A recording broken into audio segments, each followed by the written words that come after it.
Hey, everybody. Welcome to the Practical Founders Podcast, where every week we hear an amazing story from a serious founder who built a valuable software company and, yes, did it without big funding.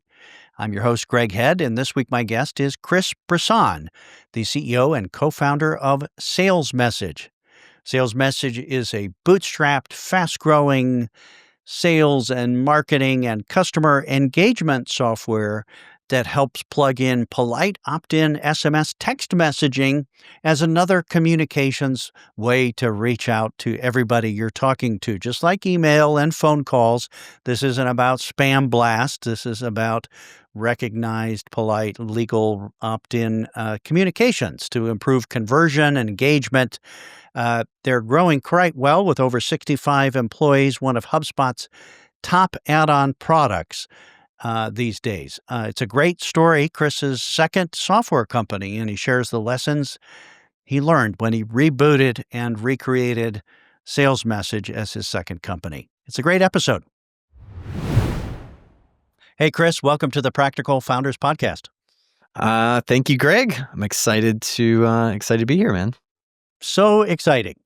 You know, I've known you a little bit back in the 10 years ago, part of the Infusionsoft ecosystem. You were a partner. I was at Infusionsoft. We talked a couple times since then, your software adventures, and then didn't hear from you for a long time. And you have a massively up and running company these days that's doing great. And your hair's a little longer these days. So yeah, what's up with that?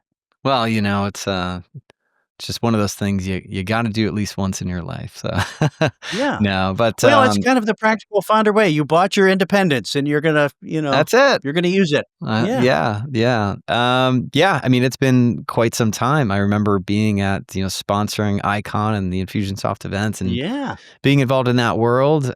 Yeah, and at the time we had Call Loop. So this is, 2010 started that company. 2015 sort of went through a whole transition with that. But ultimately we spun out a whole new company called SalesMessage. And that was about 2016, 2017, 2018 is really when that product came out. It's a conversational communication texting platform. Well, it came out in a few years, so had this growing launch there. So that's Sales MSG message. Yep. If people want to check that out, and a very successful company there. Let's just jump right in. What is SalesMessage these days?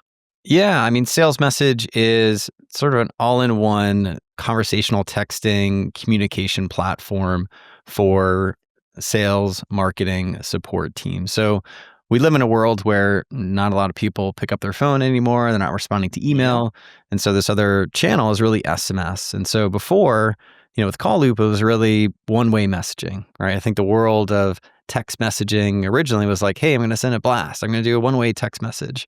And so what I found sort of through that journey was, well, one, I wanted a way to have two-way text messages. And so it really started in that idea of how do I create a conversational texting platform from real numbers, and I can text from my computer. I can integrate it to my CRM and marketing automation tool. And it's expanded obviously on that idea, but today it's, conversational texting platform. You can do calling, we've got Power Dialer, we've got campaigns, workflows, and really you can layer in automation. We've got a lot of AI stuff that we're working on for AI agents and to use texting and calling in your business, whether it's a sales team, a marketing team, customer support team, you can layer in text and calls. And this isn't, let's say, the impolite, spammy text blasts that we get when we find ourselves on some unfortunate list and so forth. This is basically another form of polite and opt-in conversation, email, phones, SMS, two-way conversations. And a lot of the world and every day more, people have those professional conversations in text and would rather you reach them there than send an email that sits in their inbox or call on the phone or whatever. Yeah. Is that right? Yeah, exactly. I mean, before this call, I was going through our inbox. So we have our phone number on our website and you can call it. Most people text it. And so we have people text our phone number, ask us questions. Hey, I've got this. Hey, does it work with so-and-so? And whatever it is, but we have a mechanism for people to text into us. That's just one of the strategies. But, Yeah. again, we live in a world where, hey, just text me, right? When you call somebody, Hmm. you listen to the voicemail, it's like either Hmm. it's not available or they say, don't even leave a voicemail. I don't check it anyways. Just send me a text. So that's really the world we live in. And so, as a company, you don't want to just buy phones for your team and they got a new cell phone or a new, everyone's texting Ah, from their phones with their right. thumbs. Now you can really build an automation. And, consumers appreciate it. So more and more businesses, and really on the consumer side, they really appreciate it. The other day we got some new furniture, and like 3 days before, it was just a text message. Hey, your furniture is going to be delivered and on this date at that time, please confirm that you're going to be there. If they tried to call me or send me an email, one, I'm not going to pick up, probably not going to check the email. They're going to show up and no Yeah. one's going to be home. Right. So Yeah. it really creates like a frictionless way to communicate. And is that opt-in? Maybe you didn't opt in for your furniture delivery, Yeah. SMS message, but is it required to opt in? Yeah. I mean, it is, the days of texting 10 years ago, anybody could get a number and anybody can send texts. And so the carriers really wanted to maintain that integrity. And so they made the right call, which was, hey, look, we're only going to approve real businesses to send and receive texts in the United Yeah. States. And so, for example, the furniture company, we filled out a form, we agreed to receive text messages and delivery Okay. alerts. Uh-huh. Cool. So we opted in for that. Yeah. So, yeah. Awesome. Well, tell me about the company these days. I think when we talked, maybe 2016, 17, you were, between things and, Yeah. maybe you were launching SalesMessage at the time or struggling with that. And we had some conversations about all that. How big is the company these days? Revenue, employees, customers, partners? Yep. Yeah, we're about 65 people. I mean, we're well past, Wow. the 8-figure mark. So it's a very nice growing company. I mean, the last 3 years, we got Inc. 5000. We'll probably do it again for the 4th year in a row. And those awards are nice, but it Yeah. certainly just speaks to, where we're headed in the future. And so, we have a big vision for what we want to create. It's interesting when you start a company, you think that's it. And then as you grow, you're like, oh, wait, we already did that. Hold on, let's Yeah. expand our What's next? vision to really create something meaningful and impactful, global, scalable. We started out serving SMBs and we're moving into mid-market and, soon we'll be expanding into enterprise and larger, organizations. And Right. so that comes with its own scalable challenges for, onboarding and deploying and, all the different things with it. But yeah. I mean, Yeah. it's all bootstrapped. So the idea sort of came from I was running Call Loop in 2015, and I just wasn't honestly satisfied. I remember walking into the office, and I was just like, I can't really do this anymore. It wasn't growing, it wasn't dying, Things and weren't going so well, I guess, yeah, I right? mean, it was Yeah. going, but it wasn't like, let's go. It wasn't like we were growing and crushing it. And so it was just, what I call sort of a zombie startup, right?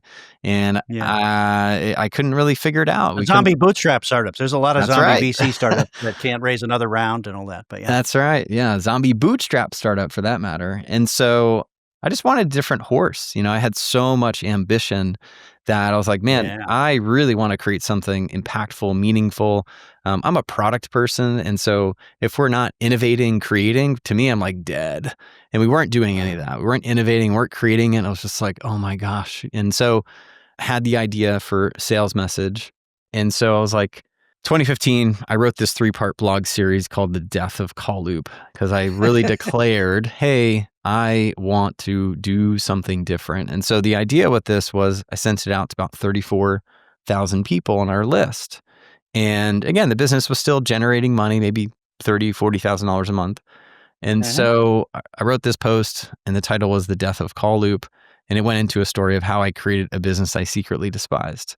And it wasn't that I hated Uh-huh. it. It was just like I was shackled to not innovate. And so after that whole series, the last sort of call to action was I want to create a better company, follow my journey as I reinvent Call Loop from the ground up. What I'm calling the second chance startup. And so I did that, and then I freaked out. I'm like, holy crap, I Yeah. got to reinvent this business and document it and that whole thing. Long story short, created this audio conferencing product, software tool. No one wanted it. Uh-huh. Spent about a Yeah. year building this tool. No one wanted this thing. But about halfway building that, I was like, you know what? What if I really did reinvent it, but not have the same baggage of the previous company, but start all over, right? Brand new development team, bigger Yeah. vision, completely separate product. So not be tied to what we had, but what I wanted to create, right? Like a whole future vision of that. And so told my friend and developer at the time, I'm like, hey, stop building this audio tool. He's like, thank God. I wanted, I wanted to tell you that like 3 months ago. And I'm like, but I got a new idea and here's what it is. And so I told him about SalesMessage. He's like, great. Now I'll get started coding on it. I'm like, no, don't do anything. I'm like, before we We've done that before. we've We've done coded that too far. before. Yeah. We Uh-huh. launched something and no one wanted it and we wasted a lot of time and money. And so I was like, let me put a webinar together. So we had that conversation on a Monday. Sent an email out probably that Monday or Tuesday, but had a webinar that Thursday. And I just showed slides and I pre-sold SalesMessage, the idea, Uh-huh. right? I made a logo up. I designed up sort of what it would look like. I'm Yeah. pretty I can design in Photoshop, and I just sold the idea. And we made like $3,500, $4,000 off that webinar. And I was like, let's go. Yeah. And so that was really where the Okay. idea came. So that was the end of 2016, 2017, we sort of built it. Right. And then really 2018 was where And there we we go. launched the product. You know, a lot of Well, hey, learnings let me along the stop you way. there. There's a couple Yeah. questions here. What was it that got you stuck or run out of steam? Was it with Call Loop? Was it the wrong product for the wrong market that wasn't going anywhere, or something technology based? It wasn't on the modern APIs for messaging, or Yep. co-founder stuff, or I don't know. Yeah. I totally appreciate a zombie. This isn't. I'm not going to win here, so might as well get Right. off the horse. So Yeah. yeah. Yeah, I mean, it was technical, right? Again, we weren't Oh, okay. able to create better product and solve the existing problems, right? And it was Yeah. breaking and, it worked and then it didn't work. And then, so it just created a Yeah. lot Right. more frustration Yeah. of like, hey, let's create this. I don't know if we can. And it was like, no, Yeah. we're going to do it. We really can't. And so it was just like this Yeah. constant wanting Right. ambitious like goals, but it wasn't going to happen. And so I just felt helpless. So that was why like I need to start all over. And that was this sort of line in the sand moment where I was like, nope, What I'm was going to Go change ahead. it. What was Yeah. different about sales message? What did you say? Call loop was this, and sales message is this, and Yeah. it's not a relaunch of call loop or a new version or any of that. Yeah. I mean, Call Loop's original vision was, hey, I wanted a voice broadcast autoresponder. Really simple idea, Okay. right? The same way you can Yeah. automate emails, cool, you can do voice. Hence the name Call, right? And so very Yeah. quickly we added SMS and then we added Ringless, a couple of years later. But most of the volume is really on the SMS side. But it was all one Okay. way, outbound, one way, right? Really wasn't integrated into a lot of the tools in the way we wanted. And so, I just Ah, saw like, hey, look, I want to use texting, but I want to use in a way that's like, hey, can I get responses?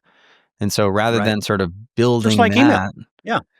yeah. And so I was like, let's just recreate that with that vision. It's a conversational platform Mm, that's SMS driven, right? SMS focused. And right. so, Call Loop was really just an outbound messaging tool, Yeah. SMS marketing. And so Sales Message was just that. Let's create a conversational tool. And really what that exposed was, oh, this is great for sales teams. Oh, this is great Mhm. for support teams. Oh man, there's so many use cases that came from that where, you think a small little idea, but it's really expanded into a more robust platform that solves a lot of these, nuances as you go from a small company to a large company and how do you deploy it and scale it and round robining and all those things and all those features Oh my that gosh, right. until you get there, you get exposed to it. And we'll take on customers like that, where some customers are like, woof, that's a stretch. But you know what? If we can bring them on, they're going to expose what it's like to scale into those businesses, into those size Mhm. organizations. And so we've done that a lot. And it's revealed like, whoa, okay, cool. Let's build that feature. Let's build this Mhm. feature. Oh, why? Well, it's going to help us scale, from Right. one location to 400 locations, right? Right. So that's how we've been really successful is saying yes to a lot of things, right? We've had to say no to quite a few, but it's just enabled us to really figure out what people want. Well, and your pivot was a refocusing that allowed you to say yes to more things in that swim lane, right? That connected up with a bit growing business Yeah. opportunity. How did you fund that call loop isn't working, but sales message isn't launched and profitable yet? How did you get across that That is a bridge? good question. If you ask my wife, it probably wasn't the best decision in the world. But Call Loop was making money. I mean, I had to run that business Okay. super Yeah. lean, so Call Yep. Loop was supporting me. It's funny because we use JustWorks in Sales Message for our PEO Uh-huh. and payroll and everything. And Uh-huh. so I was looking at this maybe 6 months ago, and I looked at my timeline of like my salary. And lo and behold, wait, the first salary I took from Sales Message was in 2022, 23. Holy Yeah. crap, 5 years later. And so I didn't realize it, but I didn't take a salary from Sales Message for quite some time. And so my vision with that was like, I sold a company in 2009. And the guy that I sold this business to, it was an okay business. But it wasn't a growing business, right? And so I ended up selling it. And after I sold it, he told me, he's like, "Hey, Chris, you know why the business didn't grow?" And I'm like, "No, why? Was it marketing? Was it this?" And he's like, "You ate your dogs." I'm like, "Ate my dogs? What do you mean?"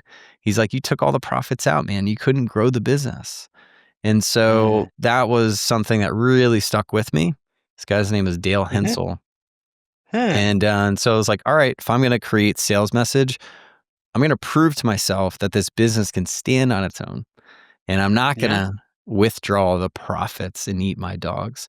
And let me Yeah. fund this whole business. So zero capital, didn't take any money, and really just sort of grew on the backs of revenue and customers and growth and all that. Yeah. We haven't taken a loan And or it's easy to take that mentality too far, meaning oh yeah. don't Yeah. take all the cash out and starve the business. But here, you should raise funding because then so you don't starve your business and you can make an income.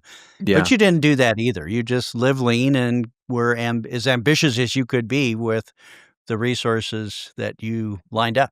Yeah. Yeah. And I get pitched all the time. And even back then, I'm sure I got pitched. And you have that Yeah. allure of like, well, let me go and raise money. And I did that. I actually went to San Francisco for like a month and a half for Call Loop. And I got in front of Hmm. 350 people. I bombed on stage, and so I was like, oh my gosh, it was very, that was a fun event. But, I sort of did that in a sense. And I'm like, I don't know. I want to live on my terms, and I can create a very Yeah. successful company without that. And Yeah. so that was the choice. And more importantly, is my co-founder that I brought in a couple years into the business. We were aligned on that, right? He went Yeah. through that process. He did go through fundraising, and he saw also the dark side of that and what happened to him, and so we aligned on what we could do together without going down that path. And we would be further along, maybe, probably, but it's quite all right. And then further behind because the goalposts move Yeah, when you raise yeah, funding and so forth. And, people should know, I know you're a successful entrepreneur, internet marketer before all of this, and you got into the communities where all this stuff was getting automated and scaled and, the early days of yeah, internet marketing. And do you know how to you know how to sell something, out there on the web and to individual customers. And your co-founder, the CTO, knew how to build your yeah. savvy product vision? Yeah, yeah. I brought like I'm very technical. So, I came from the marketing world. I came Yeah, so from it's sort very of like technical from learning the how to beginning. write copy and building websites and all that sort of stuff. For me, it was like that was my playground where I got to Yeah, figure that thing out, try it, yeah. test it, see the results from it. But I really leaned over into software. So I'm very technical. And even like, Uh-huh. give a lot of credit to Infusionsoft because I just learned how to like create Yes. these super complex in some cases way too complex campaigns, Yes. but just building that stuff out. I really loved the logical side of building software and Yes. building like a technical business. And Yeah. so, my co-founder and I, we always use, we like to say we have a good Venn diagram, right? I'm very product visionary, strategic, right? But I can be in the clouds, I can be in the dirt, right? And I can solve it all because I've done it, right? Like I've been involved in so many parts of a business. And so and he is a executioner, right? And so really Yeah. we match very well, where I'm like future thinking, here's where we need to go. And then how do we relay those ideas into actual development, into building product that people want. And we built a really good team, a phenomenal team, Yeah. product Yeah. managers, developers. We Okay. built a really great process just to like deliver great product. So for me, being product person, like, oh my gosh, all the things that I want to do can actually happen. And I know it's so yeah. frustrating when you can't build it. Oh Customers yeah. will pay you for it today, and you could beat the competition, and, if you can't build it, it's They won't terrible. come. It's Right. like the old days in software. That was the '90s in software. Everybody wanted it, and software moved along very slow, and Right. all of us in the middle were tearing our hair out there. Yep. You mentioned your CTO had experienced the VC funding game, Yep. and the default part of that game is it's not fun for the people involved. There's no prize for the founders and the rest. Can you say briefly what, he disliked about the VC game that made him Yeah. I mean, a he staunch lived it, bootstrapper? right? I think what happened, and he's been a part of a couple of companies, right? And so Yeah. he was through an exit, to Capital One, and you get Ah. thrown into a big corporate business, you might as well strip your tendency to get things done. And so he is Yeah. an action taker, a doer. And so you get sort of Oh, thrown right. into bureaucracy. You're like, oh my gosh, Yes. what am I doing here? Right. So that was one, his previous company he was a part of, they did raise capital as well. And it just shifted things. I can't speak for Mhm. him, Yeah. but, just some of the things that we have talked about is, just the autonomy. And also it puts you on a different track, right? Like when you sell 20% of your business, now your exit potential has to be here, right? It could have been there, Mhm. but now it's got to be there. And in fact, that's not even Mhm. good enough. And so it just Right. creates, an environment that isn't for the team per se, but it's really for the investors. And I don't know if I The agree with machine. that, and Yeah, right. You I don't think have it's to. just a Yeah, more that's great. philosophy thing that we're aligned with. And so we'll grow Yeah, that's great. organically on our terms. So Excellent. And it's totally possible these days. There's so much leverage yeah. inside software when you can build the amazing things that people want, inside marketing, when you know how to reach the people who are desperate for your kind of solution. Chris, on the way from, building your first version of SalesMessage, getting the pre-sales interest that got you going to maybe $1 million in revenue, up and running and so forth. What was the main early first thing that SalesMessage did, that you could say it and people would buy it and they would use it and tell their friends? What was it? Was it two-way Yeah. texting or Yeah, something like it that? Yeah. was two-way texting, and we had Infusionsoft customers from Call Loop, Yeah. so we had somewhat Yeah. of a customer base over there.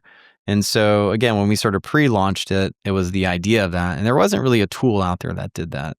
So Yeah. we were Mhm. very quote unquote early into the market around conversational texting, and so we parlayed some of those customers that really wanted what we are going to build, right? Because Right. we didn't have that, no one really had that.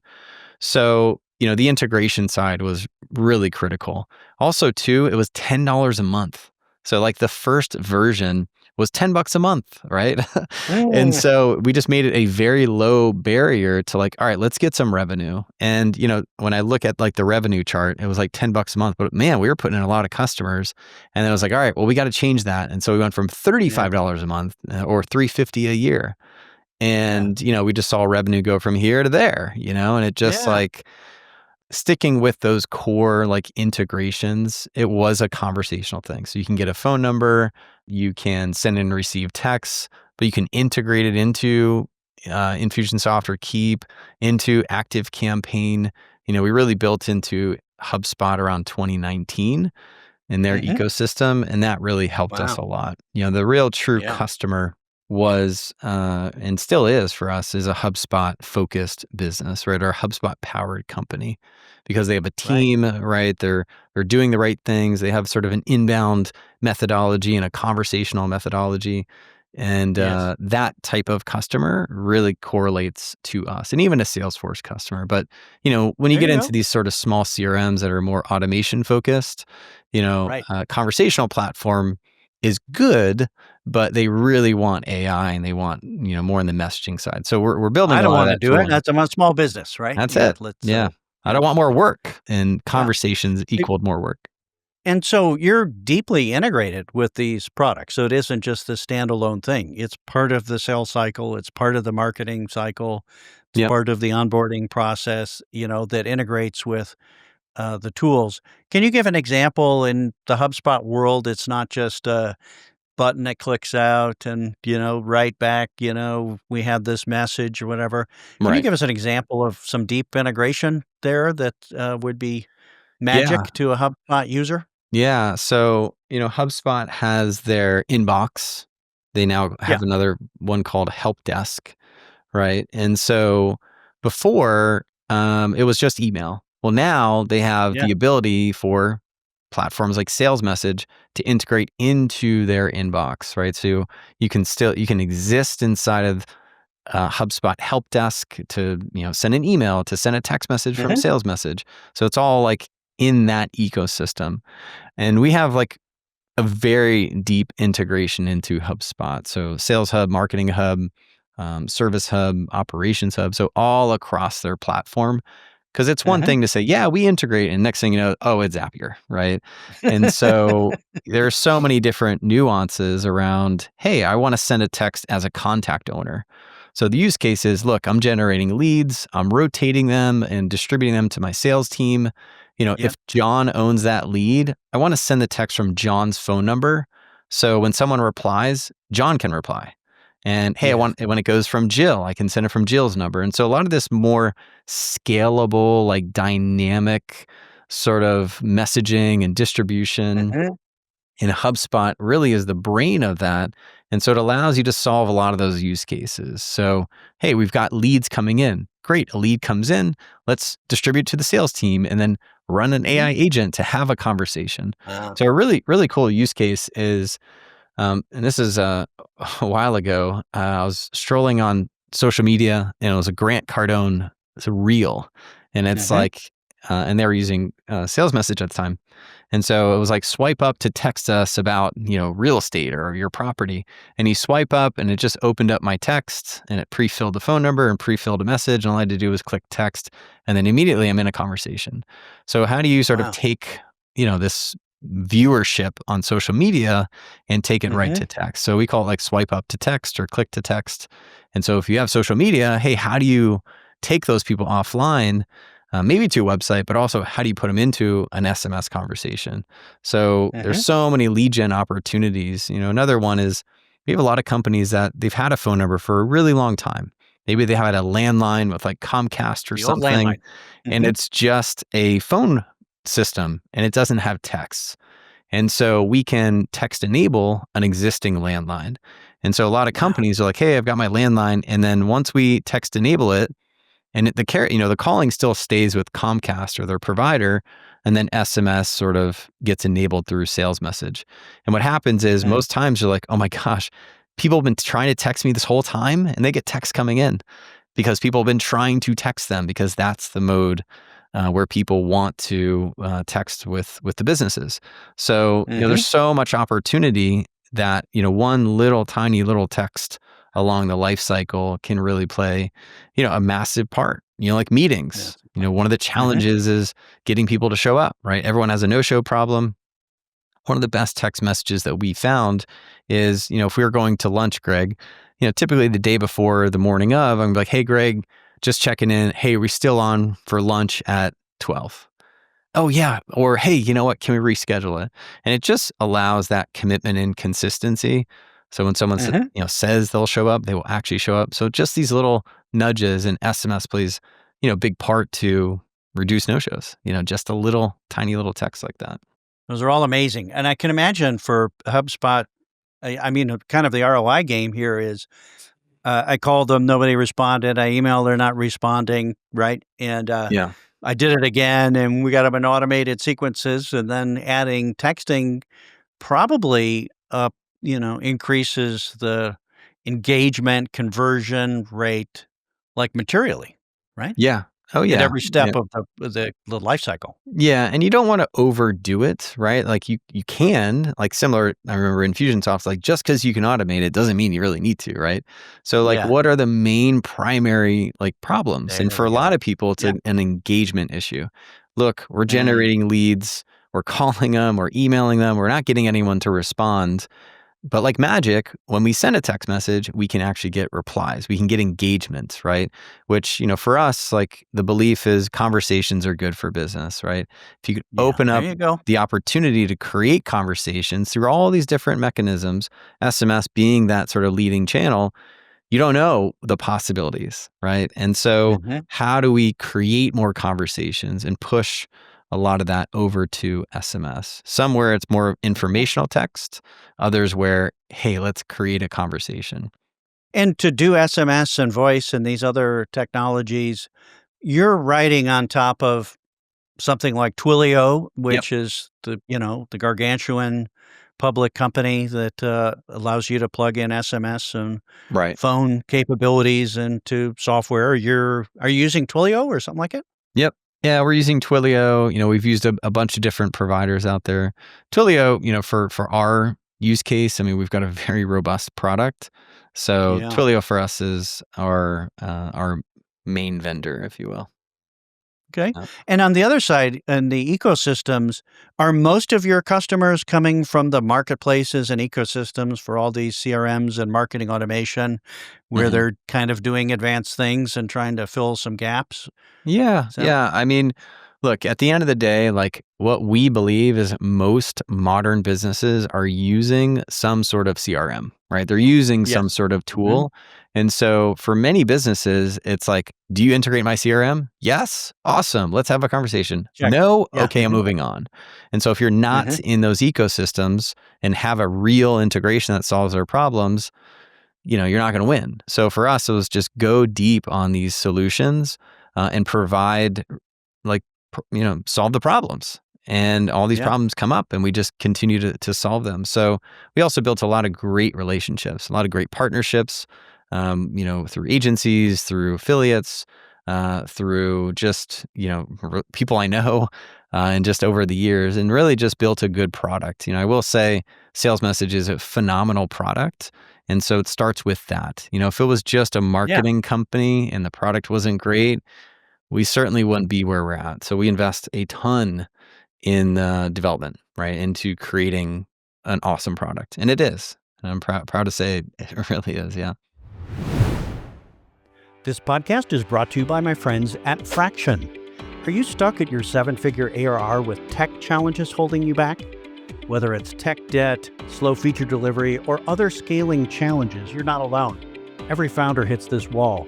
That's where Fraction comes in. Fraction gives you access to senior US-based engineers and CTOs without full-time costs or hiring risks. When your engineering velocity drops due to tech debt or your infrastructure bills balloon out of control, Fraction's experts come in to fix problems and do real work, not just give advice. Fraction is flexible and founder-friendly. Get 10 to 30 hours per week from vetted and experienced US-based talent. And you can start with a risk-free 1-week trial to test it out. If you're a practical founder who needs to move faster but can't afford expensive tech hiring mistakes, this is your unlock. Find your next fractional senior engineer or CTO at fraction.work.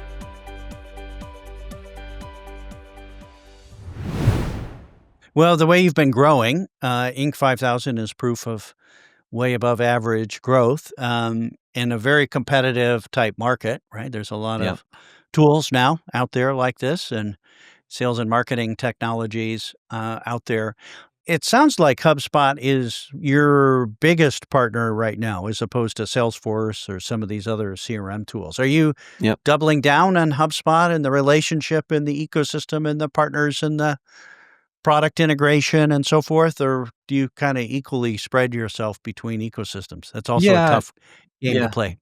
Yeah, I mean, look, for us is we're all in on HubSpot, right? We Okay. use HubSpot ourselves, so we see all the issues and problems or Mhm. potential opportunities. They have a great API and they've got a lot of opportunities for apps like us. While other, CRMs or tools, they're sort of, hey, there's not much you can do with the integration. So good luck, right? Yeah, So, yeah. for us, it's really been on Okay. HubSpot. We've got a really great Salesforce integration. We're still Okay. trying to get that ball going on a go-to-market function. If you know any great Mhm. marketers, like love to talk to them. Yeah, yeah. But yeah, it's mainly HubSpot and some other tools and integrations. And what is it that caused, your continued acceleration? And the bigger you get, the more customers you need to stay on the same higher growth rate. But was it really the HubSpot game, or was it really accelerating product development, or some pricing strategy change in the middle? I'm sure it's a little Yeah. bit of both. But like, what was the main thing if you could look back to the last 4 or 5 years Yeah, I that mean, for fueled the us, it growth? was really investing in HubSpot ecosystem. Okay. So, there's 3 ways to grow. So, get more customers, which is always the hardest part, right? Yep. Increasing ARPA or ARPU, and then, Yep. reducing churn. So, those are really when we look at our quarter, I'm like, how are we going to get more customers? What's our strategy? How are we going to increase ARPA, which for the most part is through products, right? Through introducing new product Yep. and innovation and opportunities for them to send more texts, make more calls, whatever it is, right? Product's been really been a big part of that, the increasing of ARPU, customer success as well. And then Yep. return, right? How are we going to solve those problems? So, for us, ARPA has been, a big growth lever for us. So, I this bet. year or the rest of the year and sort of going into 2026 is like, let's go all in on acquisition, right? So we've got a phenomenal New product. customers. Yep, Mhm. getting new customers, and so unlocking, the growth on the new customer side. So that's a big initiative for us. So, Okay. yeah. Well, you're in the more so than, accounting software. I don't know, they got some transactions as well, the payments and game, but, like, you're in the variable transaction game. Your pricing is buy 500 texts, 2,500 texts, 10,000 texts, right? It's kind of usage based, Yeah. with some committed revenue buckets, based on, their commitments there. So you get steady revenue, but it's still more users, more usage is, Yep. powers, the value, for you and your customers, right? Right. Right. Yeah, I mean, we have subscription, right? So we've got a lot of different products. And so, first it started out with just a subscription and then you have, credits and, over time we just added more products and opportunities. So you have subscription, we have transaction revenue, subscriptions, plans, seats, we have add-ons, right? Okay. And then we Okay. have sort of the credit side of things. So, which is overage. Hey, I've got 1,000 Right. Yeah. credits. I need to buy more, or I went over. And there's the Yeah. transactional side of the business. So Yeah. you're doing all of them: users, transactions, modules, Yeah. Except functionality, services. additions. Yeah. Yes. What's that? Except services. And maybe the end of this year or beginning of next year, we'll add on services. But that's the one thing we haven't done. Well, you're Yeah. selling through the HubSpot ecosystem, and there's a lot of partners out there, Right. agencies, and things that live on services business. And I Mm. don't know, do you partner with, a HubSpot partner, and they get some service revenue out of recommending you, or is there anything like that going on? No, but, that is a great idea. Yeah. Not yet. What's a Like, classic one? It's an old we're school one, right? so You give your product. services to your partners. Yeah. Uh-huh. Yeah, we've just been so product focused, and so no one on the team is building out a service out of it, but I think that's a great Yeah. idea. I mean, for us is how do we help customers sort of implement? And so, we're doing that through Yes. education, through webinars, through online training, right? Those sort of things. But sometimes you really just need a partner. Now, there's a lot of companies that Yeah. come to us where they're already working with an agency. And so the Yeah. agency sort of knows the playbook, can implement their own strategies. But there certainly is a world where people want to be, held. So, Yeah. Well, and you haven't done that already. I mean, that's right. generally a good investment in SaaS. I mean, you can stay away from too much services, but if they pay you to help them get up and running correctly and Yeah. quickly, then they're better customers, and, the services pays for it. It's making the Right. software revenue sticky. How come you've stayed away from services like pay for, whatever, onboarding or pay for certain integrations? Yeah. Well, I mean, on the integration side, our belief is, for Salesforce for sure, because, there's a revenue share model, right? So we have to sort of Ah, increase the price on that. mm, For us is how do we increase usage and adoption? And so once we start yeah, to enter in these sort of blockages, I don't know, our belief is we want to allow everyone the opportunity to experience the feature and the outcome of that. yeah, And yeah, so, we don't really feature gate any integrations for that matter, but for yeah, Salesforce, we certainly do. But on the service side, yeah, it hasn't been something that I've never built a services business.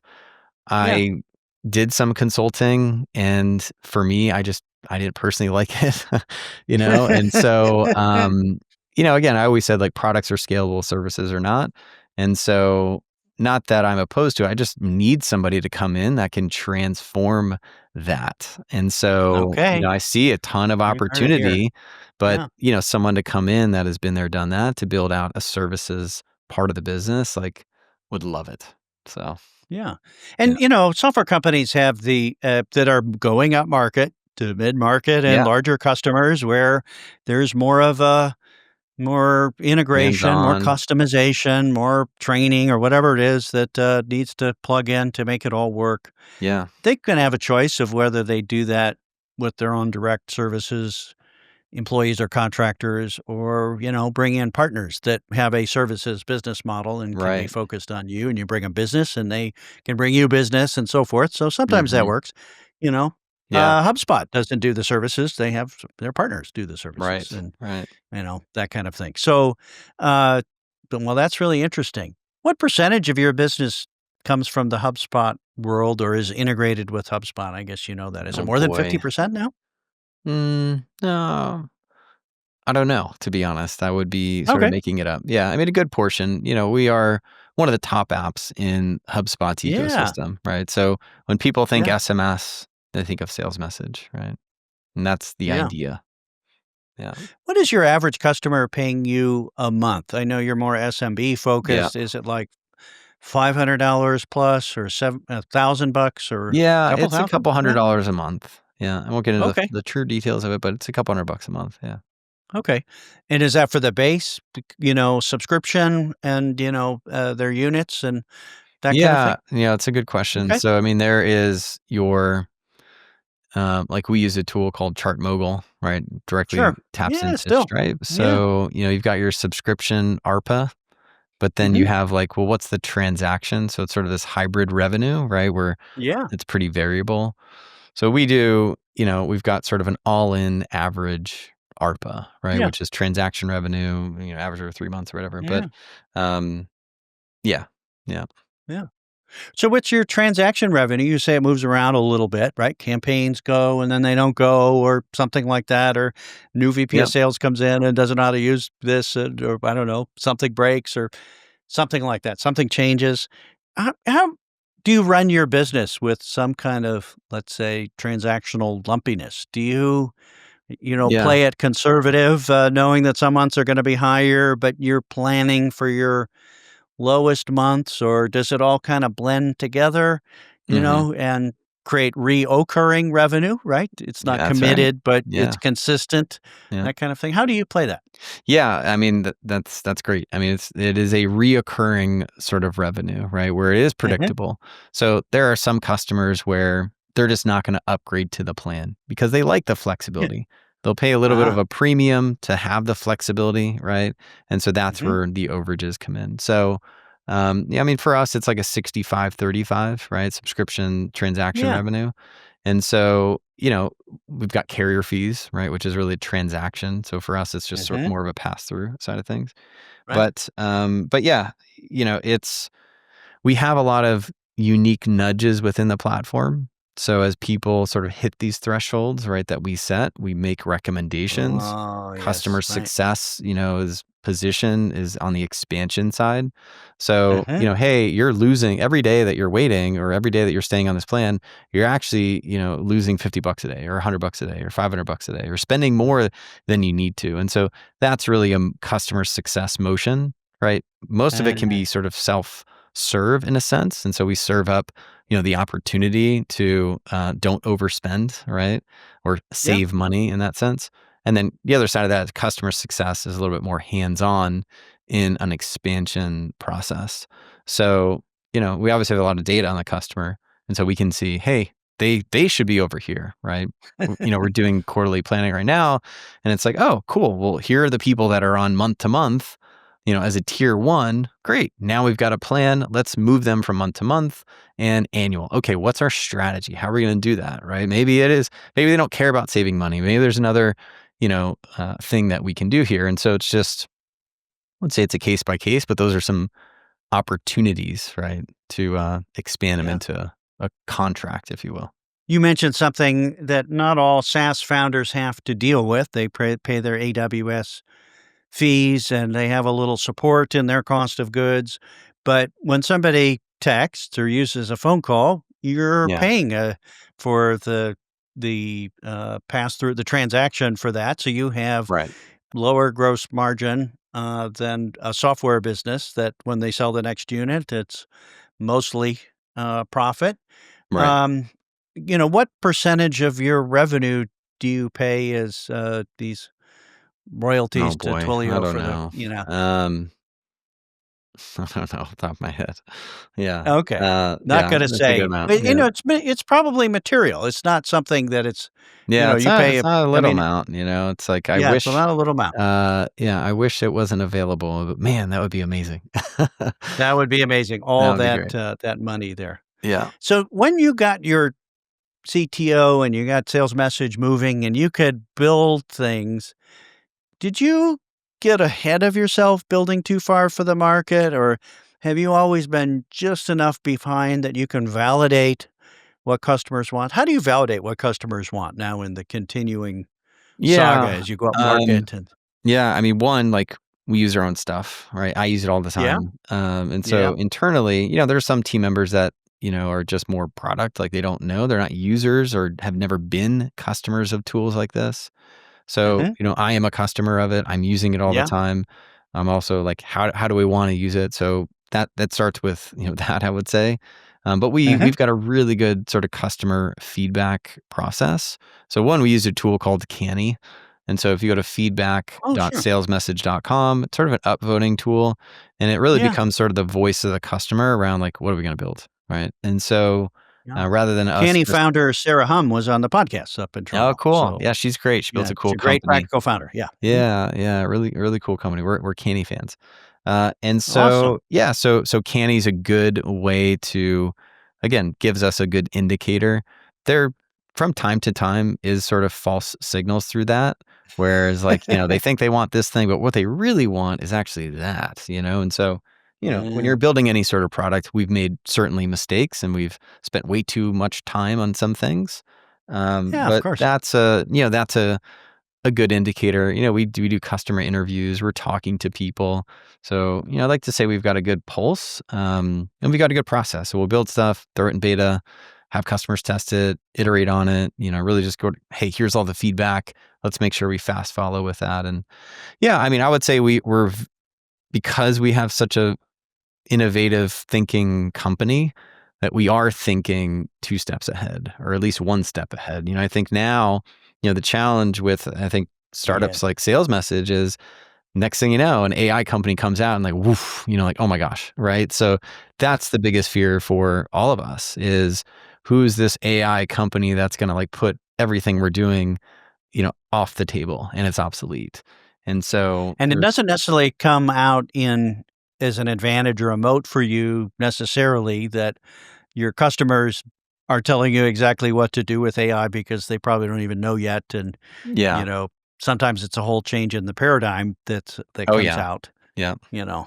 Yeah. I mean, even Alright. like, I'm on X and I'm seeing all this cool stuff with AI. I'm like, oh my gosh, that's cool. And then I'm like, I got work to do. Right.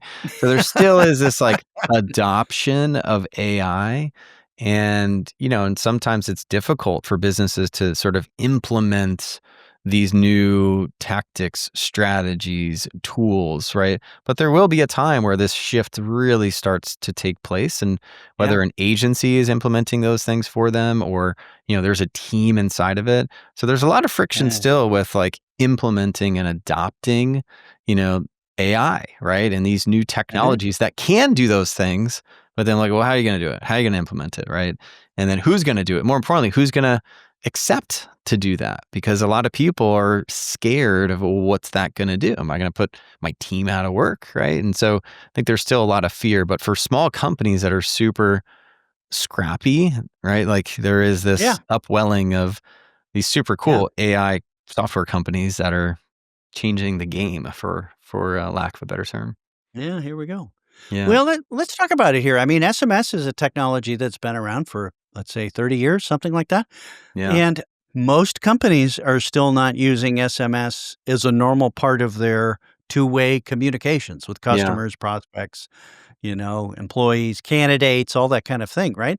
Is do you I mean, is the world caught up? Everybody's using email. Everybody's got a phone. Do you have to still educate people on what to do with SMS in a normal communications process in your business? Yeah. I mean, most people come in and they're understanding. It's funny, like when I mentioned, run a software company, you do text messaging, like, oh, you're the guy that sends me those spam text messages. I'm like, no, no, no. I'm the guy that sent you that like appointment reminder to show up to your doctor. Oh, I love those texts, right? So, Yeah, people first relate like, oh, the it's the good guys. negative text. But in reality, it's Uh-huh. like, no, no, no, we're providing like the actual value text messaging for businesses. So that consumers love. And so most businesses come in and they're like, either you've done it before and you've got your sort of primary use case. And so we have a framework. It's called Textize Your Yeah. Business. And so the idea Ah, with that is it starts with that philosophy. We believe conversations are good for business. The way in yep, which we help businesses create more conversations is through a yep. framework called Textize Your Business. And what that means is texting and messaging can play a part across the entire life cycle. So generate leads, engage with them in real time through two-way texting or AI agent conversations to qualify, capture data, book meetings, remind about meetings, like drive revenue through SMS marketing, get feedback, get reviews, get referrals, right? The whole sort of cycle. And so when you expose people like, oh, yeah, like we are doing meetings. I'm not sending anything. Oh, are you getting reviews? No, we're not getting reviews. Oh, here's a way you can Yeah. automate that, right? Hey, are Uh-huh. you getting any feedback? No, we're not. Oh, well, here you go, right? And so when you sort of unlock this, we like to say you can textize it, right? And it's just a Awesome. text along the whole life cycle that can boost it by 5%, 15%, 20%. And you just have this Compounding exponential. across the touch points. Exactly, exactly. Wow. That's good stuff here. Yeah. So, Chris, you've been doing this for a while, 2010 with Call Loop and the adventures of getting Sales Message up and running. And it sounds like, fast growth, sweetness, and light. I'm sure it's been very adventurous and, and difficult through here. And here we are. You say we're well over 8 figures in your business, well over 10 million with 65 employees and growing still. What's your vision for what you want to do with this now that you have senior teams and thousands of customers and HubSpot, partner, top tier and so forth? Where does this go? Do you keep it running and see how far it'll go? Do you imagine selling it someday or if Yeah. HubSpot came knocking? Yeah. Like before my co-founder came in, I was chanting like, we're going to get there, knowing that I don't think we're going to get there. Yeah. And then when my co-founder came in, Sergey, it was like, oh yeah, we're going to get there. I was like, oh, we can actually get there. Yeah, And we actually so it get was there. just more of like, wow, we can build it. And like, whoa, we can actually we can do this. And so one, that was a super huge confidence boost, right? To have that structure to build an amazing product. And so we are world class with really building great products, right? Great features, great functionality, great integrations. And so I just have a bigger vision of like, what does it look like to be truly a simple product, right? A Uh-huh. scalable product. So whether you have one number or 1,000 numbers, or whether you want to use it in one country or 100 countries, or whether you want it for one person or a team of 500, you have one location or 1,000 locations. So, those are all stepping stones to create this truly scalable platform. And that's taken time, right? We're like chipping away and chipping away. And well, how do you make it global, right? And how do you make it for a sales team? So when I look at it, I go, is it truly the one tool your company needs? And a lot of people are using that tool for that, and that tool for that, and that tool for that. Yeah, But is yeah. it really the one tool you need for your sales team, marketing team, service team? So, we've got gaps in the product that will close that. And ultimately, we become that one major tool. So I've got a lot of steam. I'm super excited about Okay. the Very vision. nice. You never know what can happen, but I think for us to continue to, yeah, steer the ship, steer the company, steer the vision in a 10-year light, I'm super excited. And I Yeah. think we can do it. So yeah, Yeah. yeah, Well, there's a couple things that are required for you to have the steam as, the longtime co-founder and CEO, be able to take some profit out of the business so you can have some money in the bank, and then yeah, have some health and some time for you and your family along the way and to love the business and feel like you're contributing. What is your life like these days? I mean, are you in the business every day or yeah, not every day. You live in Florida, and sure there's beaches nearby, I guess. yeah. Like, what does life look like for, Chris I'll tell you what Brisson it these days? was, right, early on was, like, doing it all, like, building all the stuff out, and over time, been getting some great people, right? And that's been a There you go. true unlock, for all of us, really, to, like, focus on Mhm. the right things. I get into the weeds on things, I can be disruptive and those, like, "Hold on, Yeah, just we got this," So there's been just a learning curve of, going for you. from yeah, of me, right? And realizing like what truly is my value in the company, right? Where can I really double down for myself? So that's been a learning curve, right?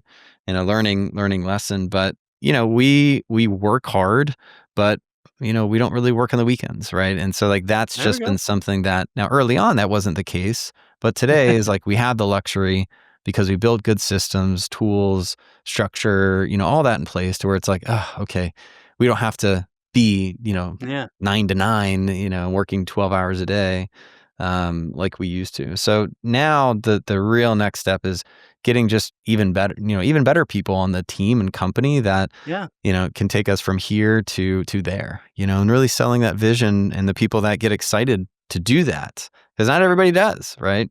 And so yeah. that's been, key to unlock. We've got 14 chickens. So, we've got eggs. We got a lot of eggs.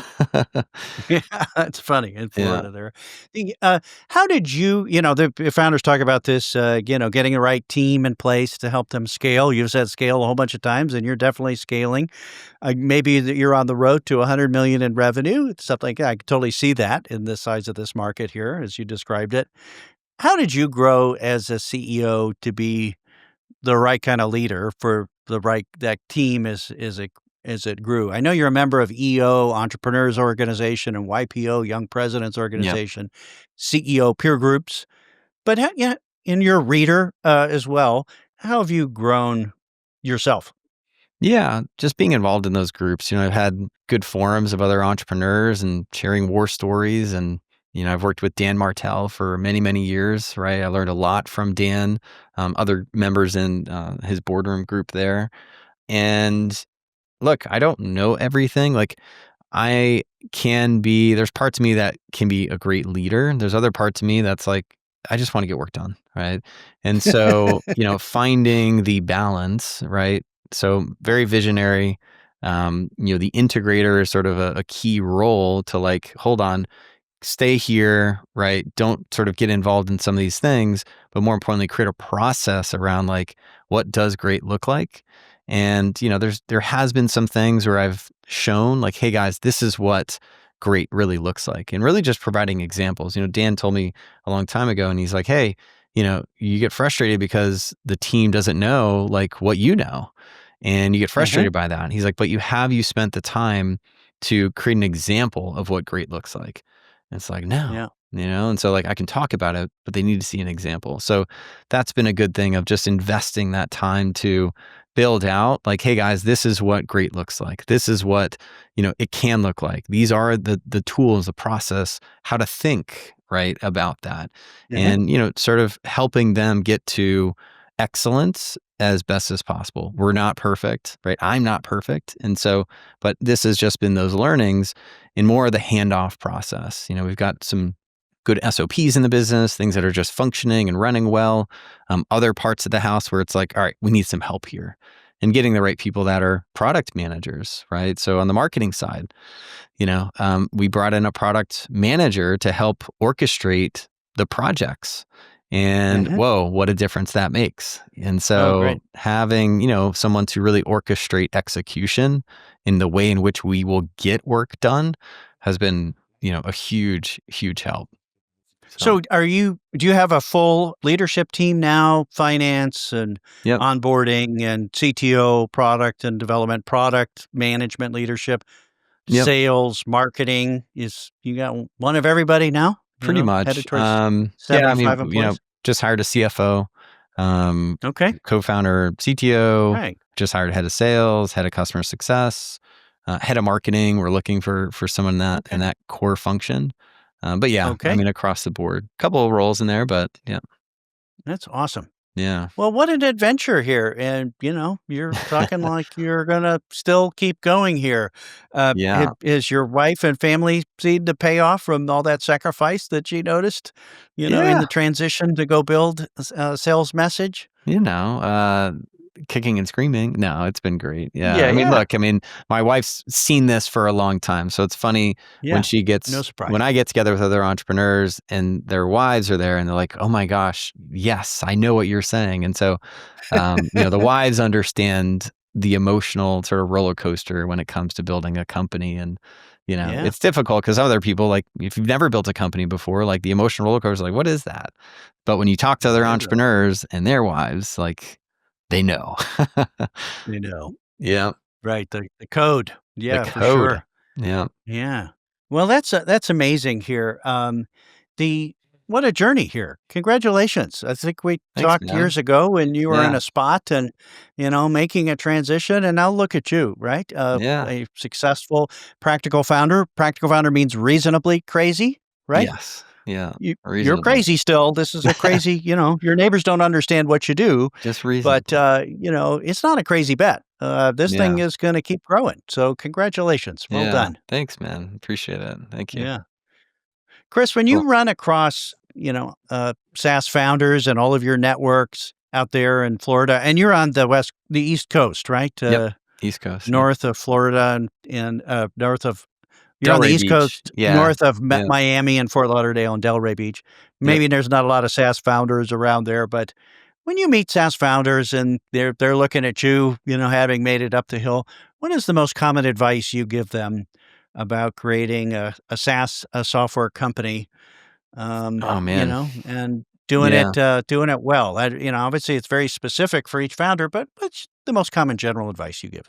Yeah. I do coach and mentor a couple Oh, great. founders, right? So, and I just try and give real raw advice. And so, the one friend, he's had a company for a long time. And I'm like, man, at what point are you going to just say, it's not the horse, right? Like I was in that situation where you're like, oh, let's keep going. Let's keep going. It's just one thing. No, it's just one feature. I've been there. Right.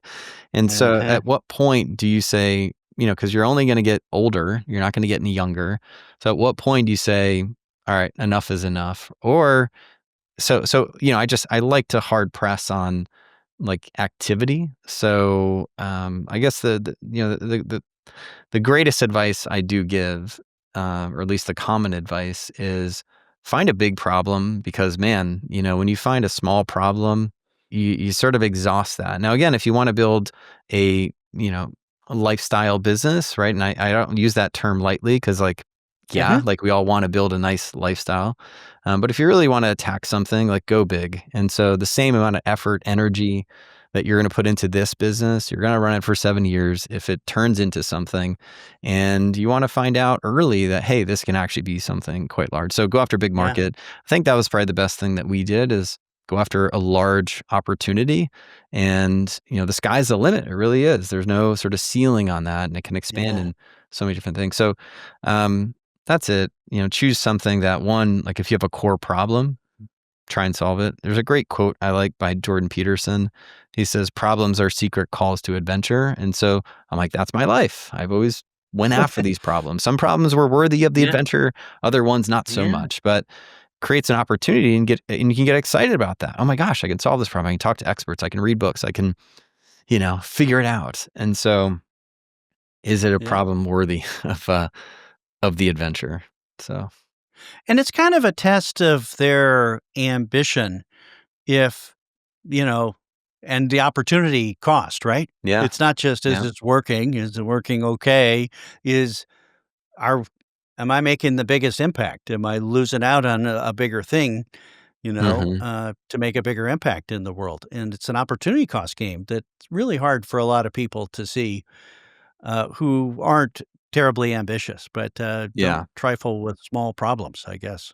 Right. Right. And you want to find something that's somewhat easy. My CFO, I've known him for 15 years.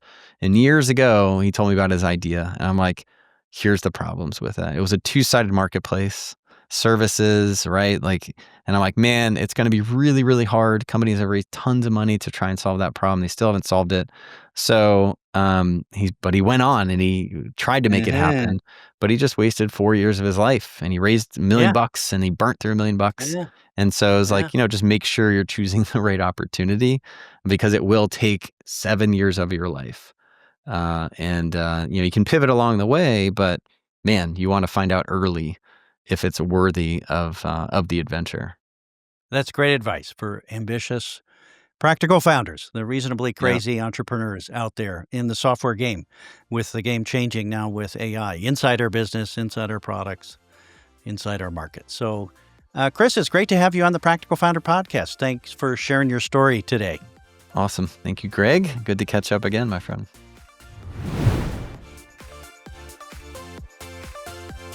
Thanks for watching this week's interview on the Practical Founders podcast. Be sure to like this episode and subscribe to the Practical Founders YouTube channel to keep up with my weekly in-depth interviews with serious software founders who are building valuable software companies without big funding. You can check out my blog, all the podcast episodes, and information about my Practical Founders CEO peer groups at practicalfounders.com, or message me on LinkedIn if you'd like to connect. See you next week.